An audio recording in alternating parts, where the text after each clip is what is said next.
हाम्रो शरीर कुनै मेसिन जस्तो हुँदैन जसलाई एकै दिनमा फिक्स गर्न सकियोस्। यो त एउटा जीवित प्रणाली हो जसलाई निरन्तरता कन्सिस्टेन्सी चाहिन्छ। Your body needs consistency not perfection. तपाईको शरीरलाई निरन्तरता चाहिन्छ, पूर्णता होइन। आउनुहोस् पूर्णताको भ्रम द ट्र्याप अफ पर्फेक्सनको बारेमा बुझौँ। धेरै मानिसहरू स्वास्थ्यको मामिलामा अल अर नथिङ भन्ने सोच राख्छन्। उनीहरू सोच्छन् यदि मैले आज 1 घन्टा व्यायाम गर्न पाइनँ भने गर्दै गर्दिनँ। यदि मैले थोरै जङ्क फुड खाइहालेँ भने अब त डाइट बिग्रियो, जे मलाई त्यही खाए पनि हुन्छ। यो पूर्णता पर्फेक्सनको खोजीले नै मानिसहरूलाई असफल बनाउँछ, किनभने जीवनमा सधैँ सबै कुरा सोचे जस्तो हुँदैन। निरन्तरताको शक्ति कस्तो हुन्छ त? The power of consistency. तपाईँको शरीरले एक दिन के गर्नुहुन्छ भन्ने कुरालाई भन्दा हरेक दिन के गर्नुहुन्छ भन्ने कुरालाई चिन्दछ।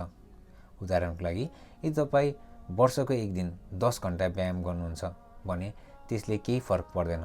तर यदि तपाईँ दिनको 15 मिनट मात्र 365 दिन नै हिँड्नुहुन्छ भने त्यसले तपाईँको मुटु र आयुमा ठुलो सकारात्मक प्रभाव पार्छ।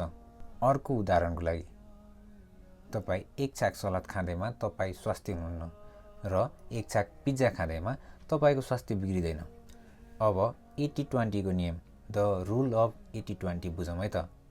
शरीरलाई सधैँ 100% सही राख्न खोज्नु तनावपूर्ण हुन सक्छ। त्यसैले एउटा सफल प्रणालीमा 80% समय स्वास्थ्य खाना, समयमा निन्द्रा र व्यायाममा ध्यान दिनुहोस् र 20% समय कहिलेकाहीँ मनपर्ने कुरा खानुहोस् वा आराम गर्नुहोस्। यसो गर्दा तपाईँको शरीरले सन्तुलन कायम राख्छ र तपाईँलाई मानसिक रूपमा पनि बोझ हुँदैन। हामीले शरीरको भाषा बुझ्न जरुरी हुन्छ। हाम्रो शरीरले साना तर नियमित सङ्केतहरू खोजिरहेका हुन्छन्, जस्तै नियमित निन्द्रा। हरेक दिन एउटै समयमा सुत्ने प्रयास गर्दा शरीरको बायोलोजिकल क्लक बलियो हुन्छ। नियमित पानी। एकैपटक 3 लिटर पानी पिउनुभन्दा दिनभरि थोरै थोरै पिउनु धेरै प्रभावकारी हुन्छ। नियमित मुभमेन्ट। जिम जान नपाए पनि घरकै सिडी चढ्ने वा अलिकति तन्किने स्ट्रेचिङ गर्दा शरीरले सक्रिय छु भन्ने सन्देश पाउँछ। निष्कर्षमा भन्नुपर्दा पूर्ण बन्ने प्रयासमा हामी प्राय थाक्छौँ र बिचमै छोडिदिन्छौँ, तर निरन्तर रहने प्रयासले हामीलाई अगाडि बढाइरहन्छ। एउटा कुरा सधैँ याद राख्नुहोस्, खराब व्यायाम, ब्याड वर्कआउट भनेको त्यही मात्र हो जुन तपाईँले गर्नु भएन।